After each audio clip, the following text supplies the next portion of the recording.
Bueno, bienvenidos de regreso a nuestra sesión número 2.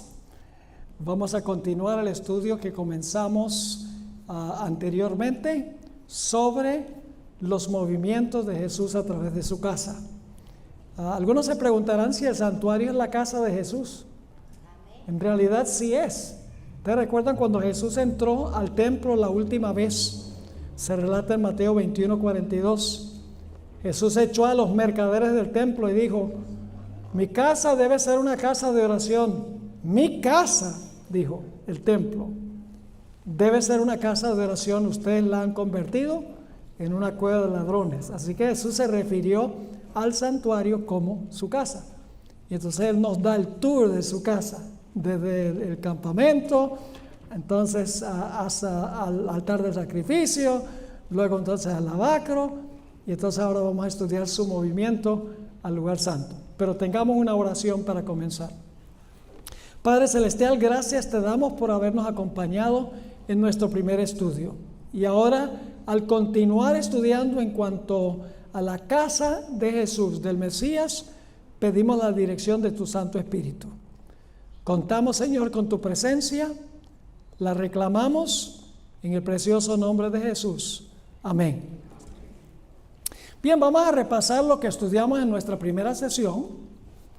Estudiamos 3 movimientos de Jesús a través de su casa. ¿Dónde comenzamos? En el campamento. Comenzamos en el campamento. ¿Y qué fue lo que hizo Jesús en el campamento? En medio nuestro, ¿vivió qué? Una vida absolutamente perfecta. ¿Con qué motivo? ¿Cuál fue el propósito por el cual vivió la vida perfecta? Para tejer un manto de perfecta justicia, para ofrecerle a ¿cuántas personas?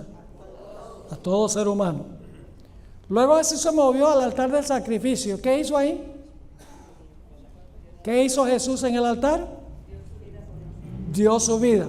Todos los pecados de todos los seres humanos fueron colocados sobre Él y sufrió la pena o el castigo que deben sufrir todos los seres humanos. Y luego, después de eso, nos movemos al lavacro. ¿Qué representa el lavacro? ¿Qué función de Jesús representa el lavacro? La resurrección de Jesús, cuando se despoja de la contaminación de la muerte, para no morir más. Se lava, por así decirlo, de la muerte, como cuando nosotros nos bautizamos, nos lavamos del pecado y de la muerte también.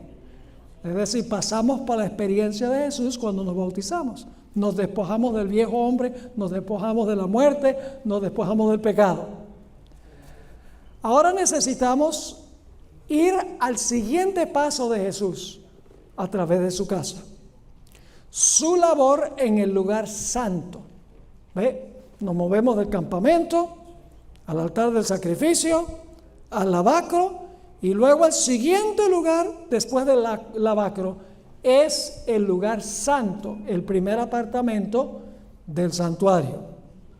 Ahora vamos a leer Juan el capítulo 3 y los versículos 14 al 16. Juan 3, 14 al 16. He mencionado que Jesús vivió por todos, Jesús murió por todos, Jesús resucitó por todos. Entonces la pregunta es, si lo hizo por todos, entonces ciertamente todos se van a salvar. No. Juan 3, 14 al 16 nos dice que hay una condición. Vamos a leer esos versículos. Y como Moisés levantó la serpiente en el desierto, así es necesario que el Hijo del Hombre sea levantado, para que todo aquel que en Él cree no se pierda, mas tenga vida eterna. Porque de tal manera amó Dios al mundo, es decir, lo hizo por el mundo, que ha dado a su Hijo unigénito. Y luego se repite el mismo pensamiento: para que todo aquel que en Él cree no se pierda, mas tenga vida eterna. Es decir, Jesús, por su vida, su muerte y su resurrección, compró el regalo de la salvación. Pagó el precio para comprar el regalo para la salvación. Es un regalo disponible para todos los seres humanos. Pero hay una condición, y es que usted tiene que aceptar el regalo. Porque si Jesús compró el regalo, pagó el regalo, nos ofrece el regalo, y nosotros decimos no gracias, no nos beneficiamos con el regalo. Permítame ilustrar de otra manera este asunto de que Cristo vivió por todos, sí, murió por todos, sí, resucitó por todos, cómo no, pero solamente los que aceptan su vida y su muerte y su resurrección se van a salvar. Tenemos que responder, en otras palabras. Tenemos que escoger aceptar el regalo que Cristo pagó. Vamos a dar una ilustración. Quiero que se imaginen el dueño de un banco, multicuatrillonario. Tiene suficientes recursos en su banco para pagar todas las deudas de todos los seres humanos en el planeta Tierra. Hay suficiente capital para pagar todas las hipotecas, todas las tarjetas de crédito, todos los préstamos educativos, todas las tarjetas de almacenes por departamento, las cuotas de los automóviles. Él depositó en ese banco suficiente capital para pagar todas las deudas de todos los seres humanos. ¿Cuán larga creen ustedes que sería la cola de gente reclamando el capital? Yo creo que le daría varias vueltas al mundo, indudablemente. Pero ¿de qué valdría que él tuviera ese dinero en el banco si nadie lo sabe? Por lo tanto, este dueño del banco, por todos los medios posibles, por palabra de boca, por televisión, por radio, por internet, por teléfono, por la prensa, por Facebook, por Twitter, por WhatsApp, reparte la buena noticia que este multicuatrillonario ha depositado suficiente dinero en su banco para pagar todas las deudas de todos los seres humanos. No hay razón por la cual nadie tenga que quedarse endeudado, pero hay una condición. Y la condición es que los deudores tienen que arrepentirse de haberse endeudado y tienen que confesar que hicieron mal en endeudarse. Y tienen que prometer que van a no endeudarse en el futuro y que tienen que venir al banco confiando que el dueño del banco se puede confiar en lo que él dice y que en verdad él va a tomar el capital del banco para pagar las deudas. Ahora podemos entender un poquito mejor lo que hizo Jesús. El Señor Jesucristo, cuando vivió y murió y resucitó, depositó, por así decirlo, en el banco celestial suficiente capital para cancelar las deudas de todo ser humano que jamás haya vivido en la historia del planeta Tierra. Es decir, la vida, muerte y resurrección de Cristo es suficiente para salvar a todo ser humano en el planeta. Pero hay una condición, y es que usted tiene que arrepentirse, confesar su pecado, tener fe que Jesús le va a saldar la cuenta, le va a pagar la deuda, y venir a Jesús y pedirle que Él tome su vida, su muerte y su resurrección y se los ponga a su cuenta. Es decir, el capital está allí. Pero si usted no viene a reclamar el capital, todavía queda ¿qué? Todavía queda endeudado o endeudada.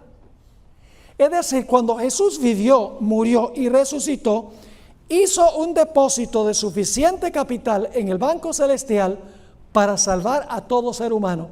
Pero solo los que reclaman el capital que depositó Jesús allí se van a salvar. Quiero leerles una cita que encontramos en el libro devocional Hijos e Hijas de Dios, página 24. Cristo se ha comprometido a ser nuestro sustituto y garante, y no pasa por alto a nadie. Ahora escuchen esto. La idea del banco no es una idea mía, viene de este libro, escrito por Elena White, que se llama Hijos e Hijas de Dios. Hay un fondo inagotable de obediencia perfecta que proviene de su obediencia.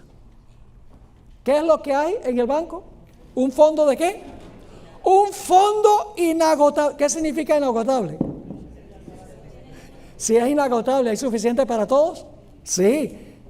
Hay un fondo inagotable de obediencia perfecta que proviene de su obediencia, es decir, de la obediencia de Jesús. En el cielo, sus méritos, su abnegación y su sacrificio propio se atesoran como incienso que se ofrece juntamente con las oraciones de su pueblo. Cuando las oraciones sinceras y humildes de los pecadores ascienden al trono de Dios, Cristo mezcla con ellas los méritos de su propia vida de perfecta obediencia. Nuestras oraciones resultan fragantes gracias a este incienso. Cristo se ha comprometido a interceder en nuestro favor y el Padre siempre oye al Hijo. ¡Qué tremenda cita! Un fondo inagotable. Cuando Jesús vivió, murió y resucitó, hay suficientes recursos para salvar a todo ser humano que jamás haya vivido, pero no todos se van a salvar. Vamos a leer algunos versículos muy interesantes aquí. Primera de Juan, el capítulo 2 y el versículo 1 y 2. Primera de Juan 2, 1 y 2. Hijitos míos, estas cosas os escribo para que no pequéis. Y si alguno hubiere pecado, ¿qué tenemos? Abogado tenemos para con el Padre. ¿Y cómo es ese abogado? Jesucristo el que justo. Así que, por ejemplo, yo cometo un pecado, me arrepiento del pecado, confieso mi pecado y le digo a Jesús: Señor Jesús, tú viviste una vida perfecta, tú moriste por ese pecado. Señor Jesús, tú eres justo, yo soy injusto. Por favor, sé mi abogado. Ve ante el Padre y reclama el perdón por tu vida y por tu muerte. Y el Padre acepta la vida y la muerte de Cristo en mi lugar. Ese es el fondo inagotable. Pero tenemos que arrepentirnos y confesar el pecado y reclamar eso de Jesús por medio de la fe en Él. Ahora, si yo les preguntara si Cristo intercede por todos los seres humanos, posiblemente algunos dirían: sí, Jesús intercede por todos los seres humanos. Jesús no intercede por todos los seres humanos. Eso no es bíblico. ¿Por quiénes entonces intercede? Hebreos el capítulo 7 y el versículo 25, dejamos que la Biblia nos lo explique. Hebreos 7 y el versículo 25 dice: por lo cual puede también salvar perpetuamente ¿a quiénes? A los que por Él se acercan a Dios. ¿Por quiénes intercede Jesús? Por los que por medio de Jesús se acercan ¿a quién? ¿Y los que no se acercan a Dios por Él? Sigue diciendo: por lo cual puede también salvar perpetuamente a los que por Él se acercan a Dios, viviendo siempre para interceder por ellos. ¿Para interceder por quiénes? Por los que se acercan a Dios por medio de Jesús. Ahora, yo mencioné en el primer tema que el Señor Jesucristo no perdonó todos los pecados en la cruz. Y yo vi a algunas personas como que se les arrugó la frente y como que los ojos se como medio cerraron. ¿Qué idea es esta? Si siempre se nos ha enseñado que Cristo perdonó los pecados en la cruz. No, Jesús no perdonó los pecados en la cruz. Jesús hizo provisión en la cruz para perdonar pecados. Hizo el depósito. Pero usted tiene que arrepentirse y confesarlos y confiar en Jesús personalmente, y entonces Él toma el capital y lo pone a su cuenta y le cancela su cuenta. ¿Me están entendiendo lo que estoy diciendo? Porque la mayoría de los cristianos dicen, Cristo murió en la cruz. Con tal que yo digo, yo acepto a Cristo en la cruz, ya todo está listo, todo está perdonado. No, eso no lo enseña la Biblia. Vamos a leer algunos versículos para que se den cuenta. Hechos 2 y el versículo 38. El apóstol Pedro predicó un tremendo sermón en el día del Pentecostés. Eso lo estudiamos en la lección de la escuela sabática, no la última, sino la penúltima lección de escuela sabática, lo que ocurrió en el día del Pentecostés. Y cuando Pedro terminó su sermón, no hizo un llamado. Y por eso los que estaban presentes vinieron a Pedro y le dijeron, Pedro, ¿qué tenemos que hacer por en respuesta a este maravilloso sermón que tú has dado? Y fíjense lo que dijo Pedro. Hechos 2:38. Pedro les dijo, arrepentíos. Y luego, ¿qué dice? Y bautícese. ¿Quién? ¿Es individual el asunto? ¿La gente se salva en masas o por individuos? Dice cada uno. Arrepentíos y bautícese cada uno de vosotros en el nombre de Jesucristo. ¿Con qué propósito?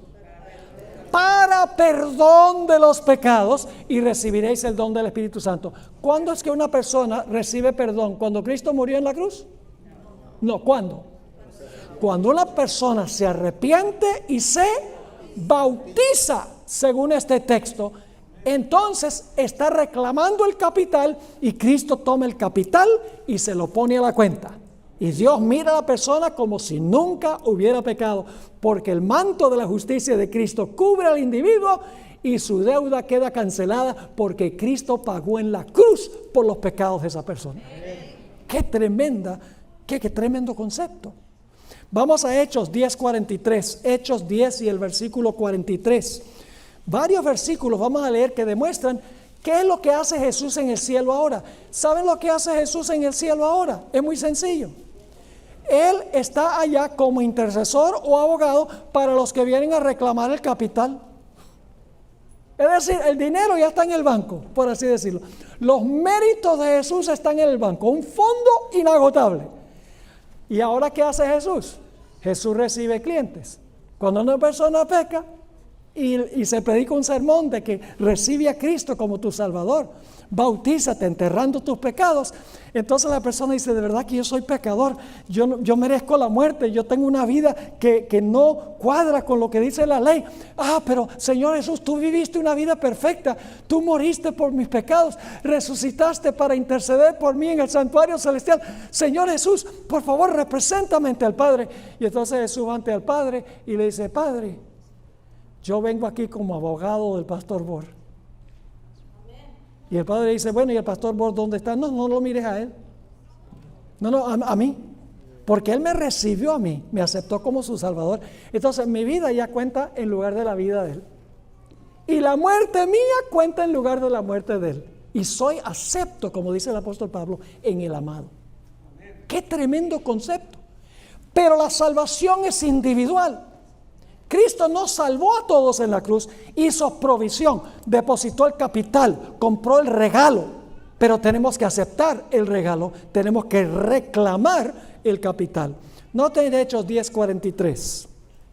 Hablando de Jesús dice, de este dan testimonio todos los profetas, que todos los que en él creyeren, ¿qué van a recibir? Recibirán perdón de pecados por su nombre. ¿Quiénes son los que reciben perdón? Los que creen. Los que creen en Jesús. ¿Me están entendiendo el punto? Es decir, Cristo no perdonó los pecados en la cruz. Los perdona, toma el capital cuando yo creo o confío en Él. En ese momento, Cristo me perdona los pecados. Ustedes conocen 1 de Juan, el capítulo 1 y el versículo 9. Primera de Juan, el capítulo 1 y el versículo 9. Este es uno de los textos que podemos repetir de memoria. Dice, si confesamos, ese es un sí condicional, no un sí afirmativo, un sí condicional. Si confesamos nuestros pecados, Él es fiel y justo para perdonar nuestros pecados y limpiarnos de toda maldad. ¿Cuándo es que Jesús nos perdona los pecados y nos limpia de todo mal? Cuando confesamos los pecados, y los confesamos porque nos arrepentimos de ellos. ¿Están conmigo o no están conmigo? ¿Estamos en la misma página? Noten Proverbios 28:13. Proverbios, el capítulo 28 y el versículo 13. También un versículo muy bien conocido. El que encubre sus pecados no prosperará, mas el que los confiesa y se aparta alcanzará misericordia. Quiero leerles un par de citas del Espíritu de Profecía. El libro Fe y Obras, página 110. Tremenda cita esta. Dice: es la justicia de Cristo lo que hace que el pecador penitente, ¿qué clase de pecador? ¿Qué es un pecador penitente? ¿Qué significa penitente? Que está triste por el pecado, ¿verdad? Penitente significa que está arrepentido. Es la justicia de Cristo lo que hace que el pecador penitente sea aceptable ante Dios y lo que obra su justificación. La justicia de Cristo obra nuestra justificación. Sigue diciendo: no importa cuán pecaminosa haya sido su vida, si cree en Jesús como su Salvador personal, está parado delante de Dios con las vestiduras inmaculadas de la justicia imputada de Cristo. Justicia imputada significa acreditada. Nos es puesta a la cuenta cuando aceptamos a Jesús. En otra cita en el libro devocional La fe por la cual vivo, página 109, dice: la gracia de Cristo justifica gratuitamente. ¿Justifica cómo? ¿Y por qué es gratuitamente? Porque nosotros no tenemos que pagar, Él pagó. Él compró el regalo, Él pagó, yo no tengo que pagar. Lo que tengo que hacer es aceptar el regalo. Yo pregunto, ¿usted puede rechazar un regalo? Si alguien le da un regalo, ¿usted tiene la opción de rechazarlo? Claro que tiene la opción de rechazarlo. ¿Sí o no? Por ejemplo, si un miembro de la iglesia juega la lotería, que no debemos hacer, y se gana 2 millones y le ofrece regalar a la iglesia 1 millón, ¿qué dice la iglesia? Le dice: muchas gracias, nos cae bien el millón. Yo diría que no. ¿Por qué? Porque es dinero que está manchado, ¿sí o no? Ahora, fíjense lo que dice: la gracia de Cristo justifica gratuitamente al pecador sin mérito o reclamo de su parte. La justificación es el perdón pleno y completo por el pecado. El mismo instante, qué tremendo esto, el mismo instante en que el pecador acepta a Cristo por fe, recibe perdón. Se le imputa la justicia de Cristo, es decir, se le pone la justicia de Cristo a su cuenta y ya no debe dudar en cuanto a la gracia perdonadora de Dios. Pero hay que reclamarlo, ¿sí o no? Hay que reclamar el regalo personalmente, por el arrepentimiento, por la confesión, por el bautismo, como vimos, dijo Pedro, por el bautismo y por la fe en Cristo Jesús.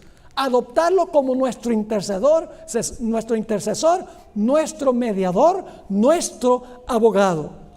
Ahora tomemos un ejemplo práctico de la Biblia sobre cómo funciona este asunto. Ustedes recuerdan la historia del hijo pródigo, ¿verdad? Vamos a mirar un momento la historia del hijo pródigo para ver cómo es que resulta este asunto. Este joven era un muchacho bien egoísta cuando vivía en la casa. Estaba cansado de las reglas del hogar. Le dice: papá, ya estoy cansado de todos estos reglamentos y todas estas leyes de la casa. Yo quiero salir, quiero ser libre, quiero vivir la vida, gozar la vida. El papá trató de disuadirlo, pero no fue capaz. Así que el joven se fue y por allá disfrutó de todos los placeres que estaban disponibles para él. Según el hermano, hasta se acostó con rameras. Después de un tiempo de disfrutar, entre comillas, le vino la época difícil, porque se le acabó el dinero y se le fueron todos los amigos. Y terminó trabajando entre los puercos y compitiendo con los puercos por la comida. Un judío que ni siquiera se le permitía tocar un puerco, y este está trabajando entre los puercos y compitiendo con ellos por la comida. Y cuando está ya en el fondo del abismo, el muchacho se acuerda de su casa. Ay, qué bueno era mi papá. Qué buenas eran las reglas de la casa. ¿Ve? Nosotros no nos arrepentimos. Dios nos da el arrepentimiento. La Biblia dice en Romanos 2:4 que la bondad de Dios nos lleva al arrepentimiento. Y él se acuerda de la bondad del Padre. Él dice, ay, mi Padre es tan bueno. Y se arrepiente. Y dice, voy a volver a mi casa y le voy a confesar. Fíjese, se arrepiente primero, luego voy a confesar. Yo conozco a mi Padre, tal vez me reciba.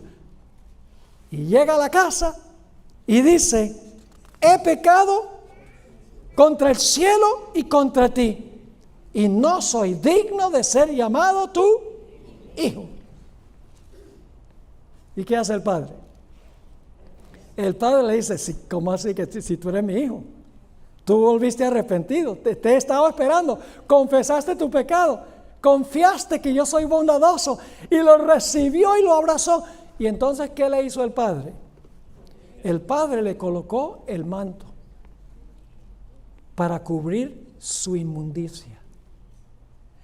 ¿Cuándo es que este joven entonces fue perdonado o fue justificado? Cuando se arrepintió del pecado, cuando lo confesó y cuando confió en la bondad y el amor de su padre. En ese momento recibió el perdón y le fue dado el manto, por así decirlo, de justicia de su padre. Lo mismo sucede con los pecadores. Cuando un pecador se arrepiente, confiesa su pecado, confía en la bondad y el amor de Jesús, que Él vivió y murió por esos pecados, el Señor Jesucristo nos recibe con los brazos abiertos y nos cubre con el manto de su perfecta justicia.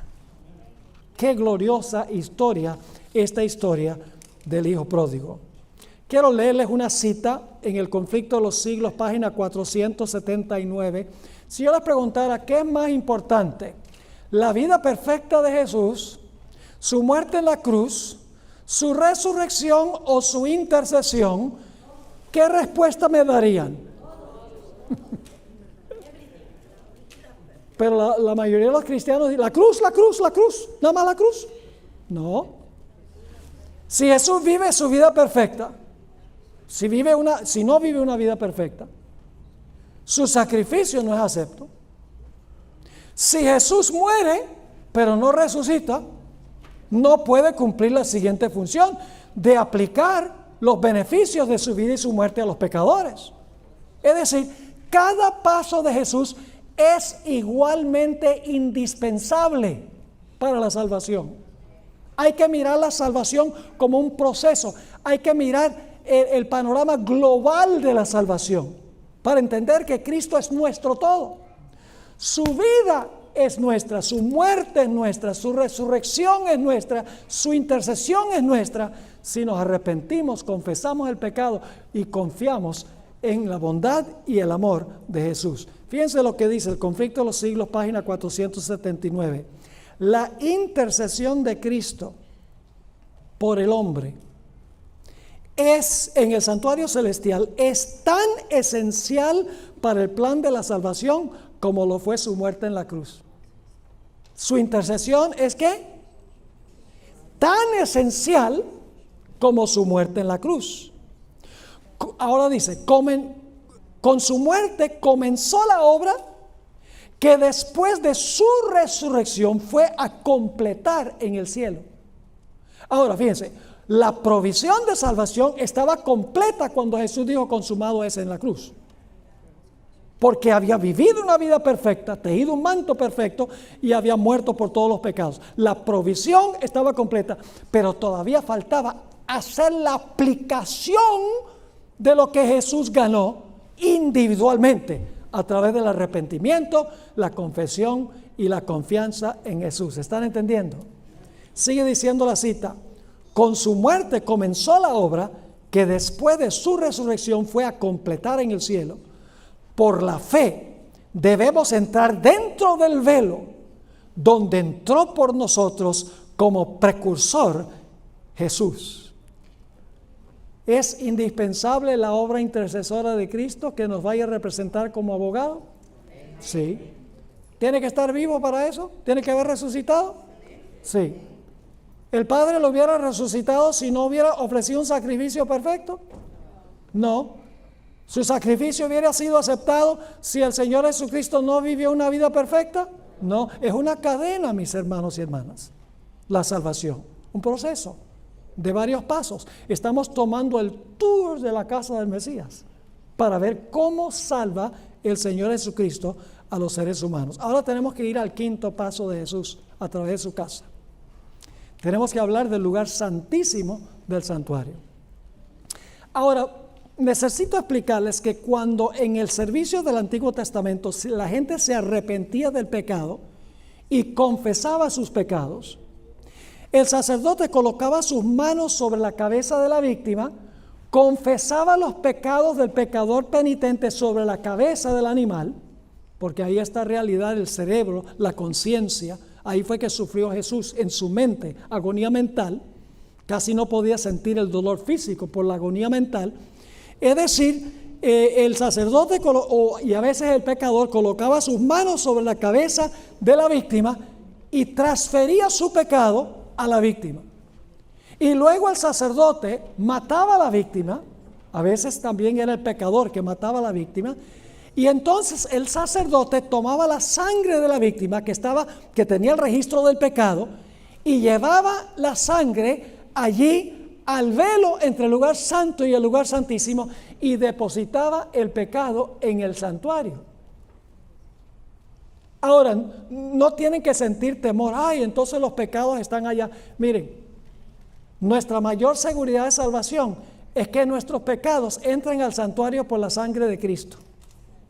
Porque si no están allá, están aquí. Así que tenemos que estar seguros de arrepentirnos y confesar el pecado y contratar a Jesús como abogado para que a través de su sangre Él transfiera nuestros pecados de nosotros a Él como la víctima al santuario. Pero el problema es que cuando se transfería el pecado al santuario, el santuario quedaba contaminado. El pecador quedaba limpio y perdonado. Pero ahora el problema lo tenía el santuario, porque el santuario quedaba contaminado. Es decir, que en algún momento era necesario purificar el santuario de los pecados que habían entrado allí continuamente a través del año religioso judío. Desde que Jesús ascendió al cielo, Él ha estado recibiendo la penitencia de los pecadores, quienes envían sus pecados al santuario, y Jesús a través de su sangre introduce esos pecados allí en el santuario, y el santuario queda contaminado con el registro del pecado. Pecador queda limpio, porque el pecado ha sido transferido del pecador a la víctima y a través de la sangre de la víctima al santuario. Es decir, el pecador ya está limpio, el santuario está contaminado. Por lo tanto, hay que purificar el santuario. Ahora necesitaríamos mucho tiempo para hablar de la purificación del santuario. Sencillamente vale decir que hay un texto en la Biblia, Daniel 8:14, que dice hasta 2300 tardes y mañanas y el santuario será purificado. En realidad la fecha que nos da ese periodo de tiempo es el año 1844. Cuando el Señor Jesucristo comenzó, todavía sigue introduciendo el pecado al santuario por su sangre, pero comenzando con los que primero vivieron en la tierra, Él ahora está limpiando el santuario, purificando el santuario de aquellos pecados que entraron al santuario por medio de su sangre, la purificación del santuario. Eso comenzó en el año 1844. Los pecados todavía entran porque hasta que no se cierra la puerta de la gracia, todavía podemos ir a Jesús, reclamarlo como abogado para que Él introduzca nuestros pecados en el santuario. Él comenzó a juzgar a los que primero vivieron sobre la tierra, con Adán. Y cada generación sucesiva iba a terminar juzgando a los que están vivos. Y cuando haya juzgado al último individuo de entre los vivos que profesó a Jesús, se va a cerrar la puerta de la gracia, y entonces el santuario habrá quedado completamente purificado de los pecados. Esa es la obra que desempeña Jesús ahora en el santuario. No solo introducir los pecados por medio de su sangre de los que los confiesan y se arrepienten de ellos y confían en Jesús, sino también comenzar el proceso de purificar el santuario de los registros, empezando con los que primero vivieron sobre la tierra. Más adelante en esta semana vamos a hablar un poco más de este proceso del juicio. Ahora, es importante para nosotros recordar que en el día de expiación los únicos pecados que eran purificados del santuario eran los pecados que habían entrado al santuario por medio de la sangre de la víctima. Los pecados que habían sido, de los cuales se habían arrepentido, los habían confesado y habían confiado en Cristo Jesús como Salvador personal. Pero ahora necesitamos hacernos una pregunta. ¿Cómo se sabe que el arrepentimiento de una persona es genuino? ¿Todos los arrepentimientos son genuinos? ¿Todas las confesiones son genuinas? ¿Toda la fe tal llamada en Jesús es genuina? No. Por lo tanto, hay que hacer un juicio para distinguir entre los que realmente se arrepintieron y confesaron sus pecados porque estaban tristes de verdad y aquellos que no estaban. Ahora, la pregunta clave es: ¿cómo se determina que el arrepentimiento de una persona fue genuino? La respuesta es muy sencilla. Las obras de la persona demuestran si el arrepentimiento fue genuino o no. Y lo que se examina en el juicio son nuestras obras. Somos salvos por gracia a través de la fe. No somos salvos por nuestras obras. Pero seremos juzgados por obras. La Biblia dice claramente: salvos por gracia a través de la fe, pero juzgados por obras. Y usted dice, ahí tiene que haber una contradicción. No, no hay contradicción. Las obras demuestran si la fe de la persona fue genuina o no. ¿Cuál es el capítulo de la fe en la Biblia? Hebreos 11. ¿Han notado ustedes que toda la gente en Hebreos 11 está haciendo algo? No están creyendo algo, están creyendo y haciendo. Es decir, creer en Jesús y llevar la misma vida y desobedecer es evidencia de que el arrepentimiento no es genuino. Por ejemplo, si yo tengo un fogón calientísimo aquí y yo pongo la mano sobre el fogón y digo, ay, cómo me duele, pero no quito la mano, es porque no me duele suficiente. La persona dice, ay, estoy triste por el pecado, y sigue igual. No está en realidad triste por el pecado. El verdadero arrepentimiento no es tristeza por las consecuencias que da el pecado, sino por el pecado mismo. Por ejemplo, cuando yo era niño, pues yo peleaba con mis 3 hermanas. Ya no. Tengo 3 hermanos, el Señor no me dio ningún hermano, nada más 3 hermanas. Pero son buenas hermanas, pero peleábamos cuando estábamos creciendo. Y claro, mi papá siempre se ponía de parte de las niñas. Y a veces cuando yo estaba peleando, mi papá sacaba la correa y decía, te voy a dar una pela. Te voy a dar fuerte, dependiendo de qué país son. ¿Y saben lo que yo le decía a mi papá? Decía a mi papá, ay no papá, perdón. ¿Ustedes creen que yo estaba triste de haber peleado con mis hermanas? No, estaba triste porque me iban a dar fuerte. Estaba arrepentido de las consecuencias, no del pecado. El propósito del juicio, de examinar las obras, es que las obras demuestran si el arrepentimiento fue genuino o no, si la fe fue genuina o no. Dios le dice a Noé, va a llover, construye un barco. ¿Y qué dice Noé? Gracias por esta gran revelación. Te creo, Señor, te creo. ¿Qué hace Noé? Saca los serruchos y los clavos y los martillos y se pone a construir. Dios le dice a Abraham, sal de tu tierra y tu parentela.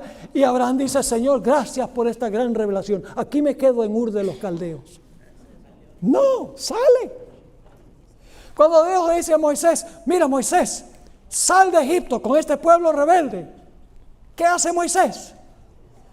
Prefiere dejar a un lado toda la riqueza de Egipto y obedece a Dios. Cuando Dios le dice a Abraham, Abraham, toma a tu hijo, tu único, el hijo de la promesa, y ve y sacrifícalo. ¿Qué hace Abraham? Lleva a su hijo para sacrificarlo. La fe se muestra por las obras. Y el juicio, el propósito del juicio es determinar quiénes en realidad tuvieron fe que se deja ver por sus obras. Un esposo que le dice a la esposa, ay, yo te quiero tanto, y entonces le da una serie de golpes, y luego le dice a la esposa, ay, perdón, ay, no debería haberte hecho eso, y la esposa dice, yo te perdono, y luego a la media hora le está pegando otra vez. Uno tiene razón para cuestionar si el arrepentimiento fue genuino o no. ¿Están entendiendo el punto? Ahora, permítame leerles esta cita del libro El conflicto de los siglos. Una reforma en la vida es la única prueba de un verdadero arrepentimiento. ¿Cuál es la prueba de un verdadero arrepentimiento? Una reforma en la vida. Cuando usted entierra el pasado en las aguas del bautismo y sale de las aguas, sale una nueva criatura para vivir de una forma distinta. Sigue diciendo, de los que realmente recibieron, se arrepintieron. Amaban los que antes aborrecían y aborrecían lo que antes amaban. Los orgullosos y tercos se volvían mansos y humildes de corazón. Los vanidosos y arrogantes se volvían serios y discretos. Los profanos se volvían piadosos. Los borrachos sobrios y los corrompidos puros. Las vanas costumbres del mundo eran puestas a un lado. Los cristianos no buscaban el adorno exterior del rizado de los cabellos, del ataviarse con las joyas de oro, el de la compostura de los vestidos, sin el oculto del corazón, que consiste en la incorrupción de un espíritu manso y tranquilo. Esa es la hermosura en la presencia de Dios.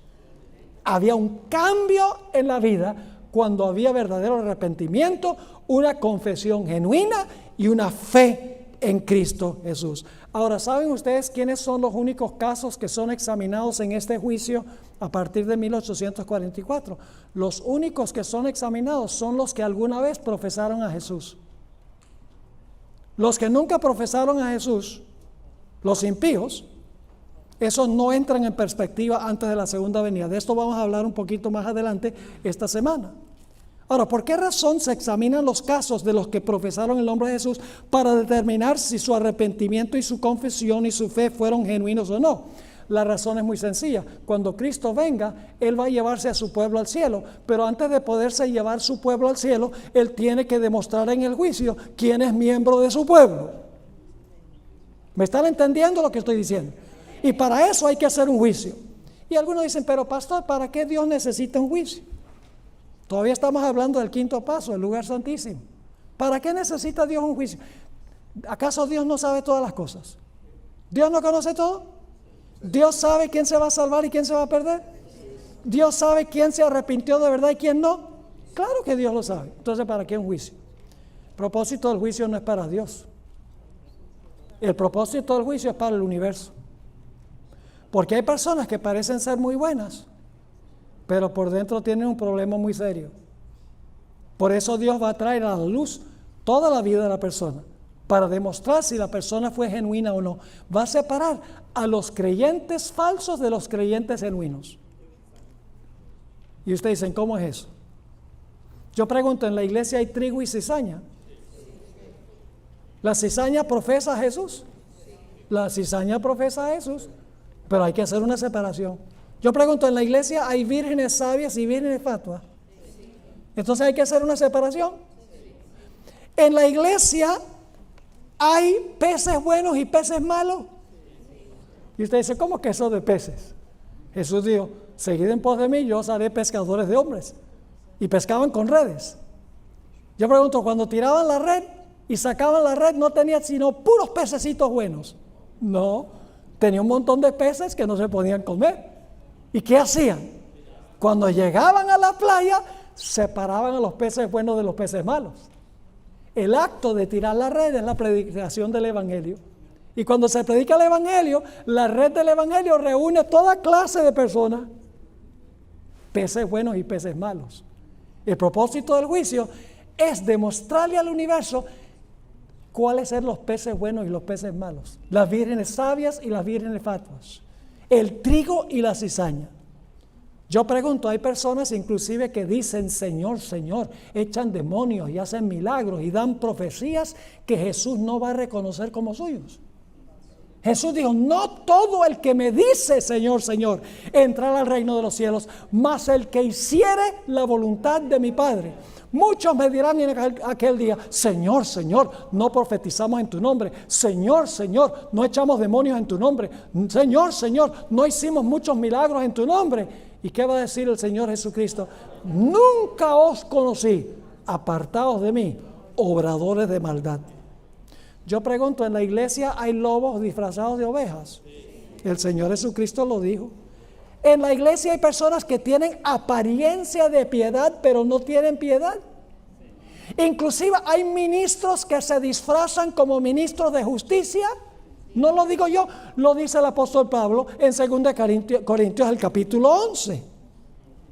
Yo pregunto, ¿es posible que una persona que haya sido perdonada se le pueda revocar el perdón? Dios, cuando se examinan los casos de las personas, es posible que una persona que Dios lo perdonó porque la persona vino y dijo, por favor perdóname, pero cuando se examina el caso, se determina que el arrepentimiento y la confesión no fueron genuinos. ¿Es posible que Dios revoque el perdón que dio? Sí, Señor, eso es bíblico. Les doy nada más un ejemplo de cómo es bíblico. ¿Recuerdan la historia de los dos deudores? Un individuo debió una suma que no podía pagar, imposible de pagar, 10,000 talentos. Ni trabajando 1,000,000 de años podría haber pagado esa deuda. Así que su señor le dice, échenlo a la cárcel hasta que pague todos los 10,000 talentos. ¡Wow! Este individuo estaba en una situación difícil. Por lo tanto le dice a su señor, ay, por favor, le forma la llorona, ¿no? Ay, por favor, señor, dame tiempo que yo lo pago. Y el señor le dice, ¿qué tiempo ni qué pan caliente?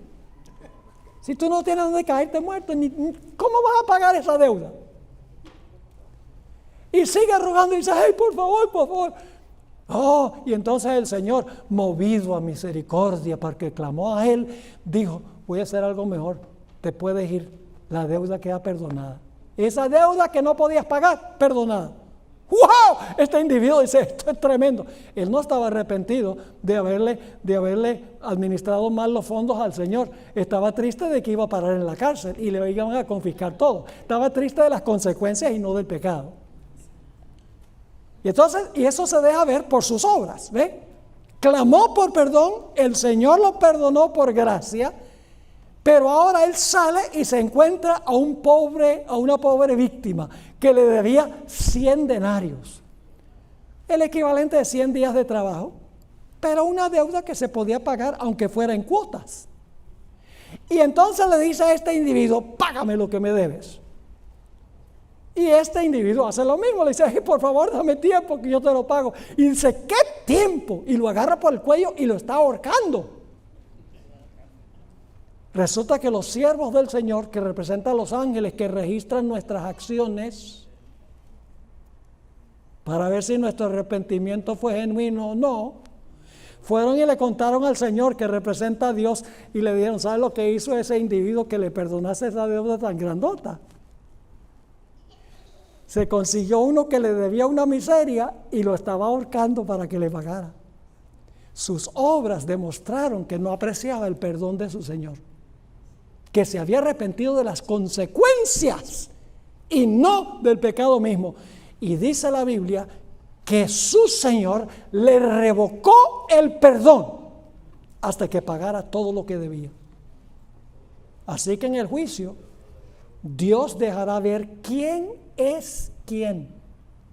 ¿Quién es un creyente genuino? ¿Quién en verdad está triste por el pecado? Que ha confesado su pecado, que ha confiado en Jesús, que ha enterrado su vida en las aguas del bautismo, que ha contratado a Jesús como intercesor, mediador, abogado. Y aquellas personas que solamente quieren escapar al castigo o quieren ganar la recompensa del cielo. ¿Le está quedando claro el quinto paso de Jesús? Ahora, ¿ese paso es tan importante como los otros? Pues si Cristo no hace una obra de separación, entonces ¿cómo se va a llevar a su pueblo al cielo? ¿Cómo va a demostrar al universo quién es verdadero miembro de su pueblo? Todos nos quedaríamos aquí. Entonces es igual de importante. El tiempo se ha ido aquí, así que hay que ir al paso número 6. El paso número 6 se realiza cuando el sumo sacerdote sacaba todos los pecados del santuario, purificando el santuario. Él iba y los colocaba sobre la cabeza del macho cabrío Azazel.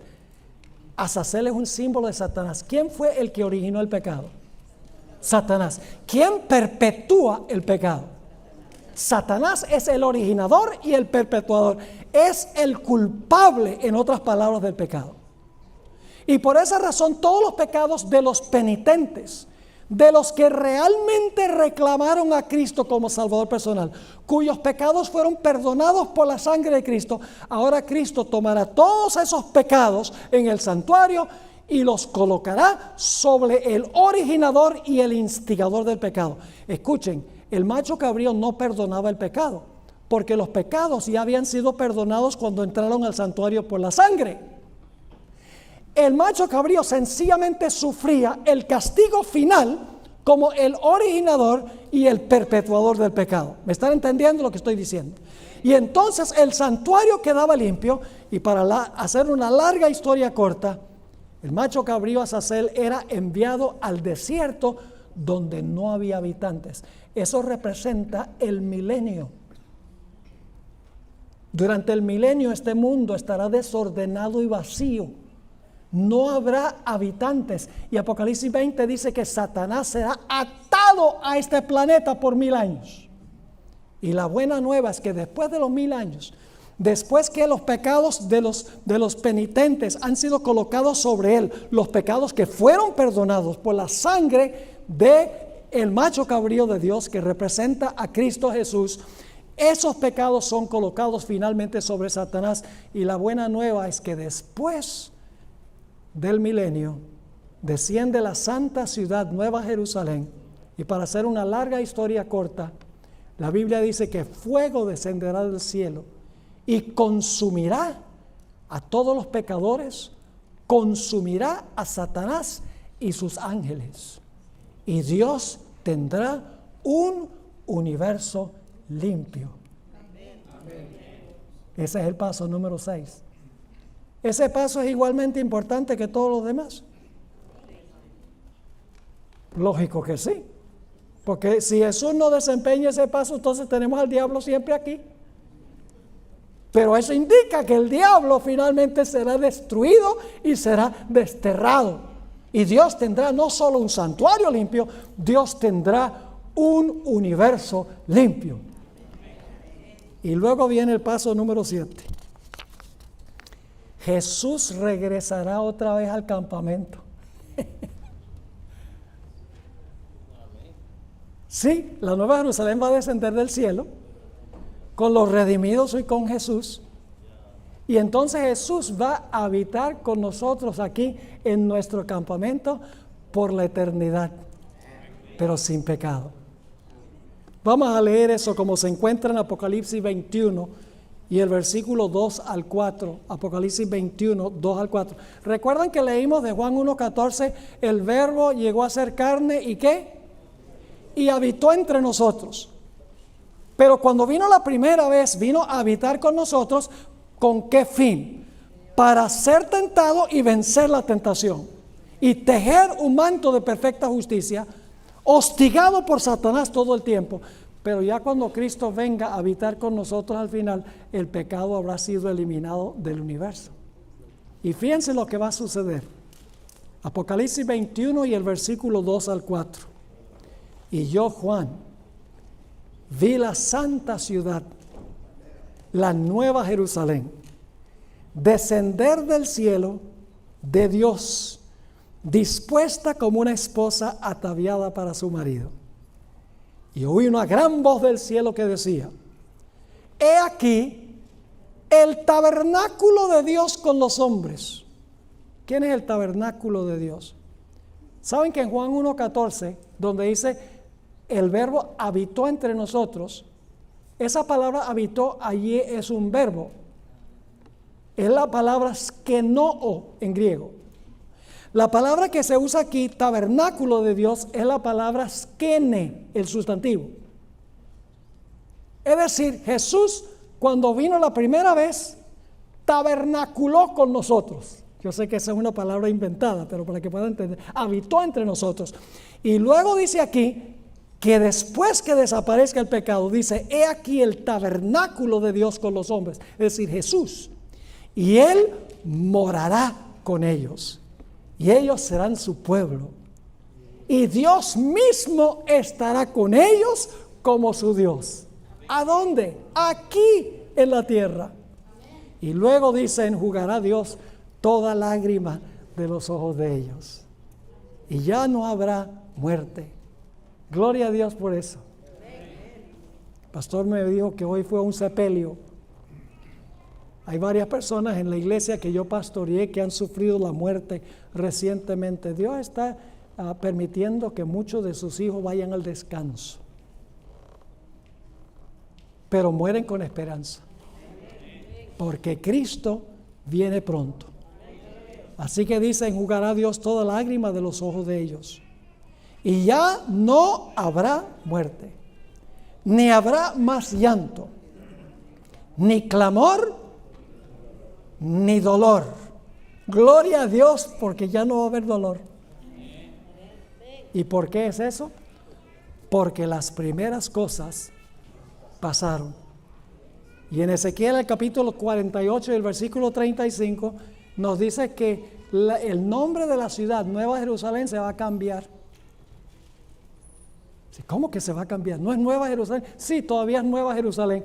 Pero fíjense, Ezequiel 48:35, que está hablando de Jerusalén, dice: y el nombre de la ciudad desde aquel día será Jehová Samá. Significa Jehová está allí. Se habrá cumplido finalmente el plan de la salvación, el proceso de 7 pasos, y Dios y Cristo habitarán con su pueblo por los siglos de la eternidad.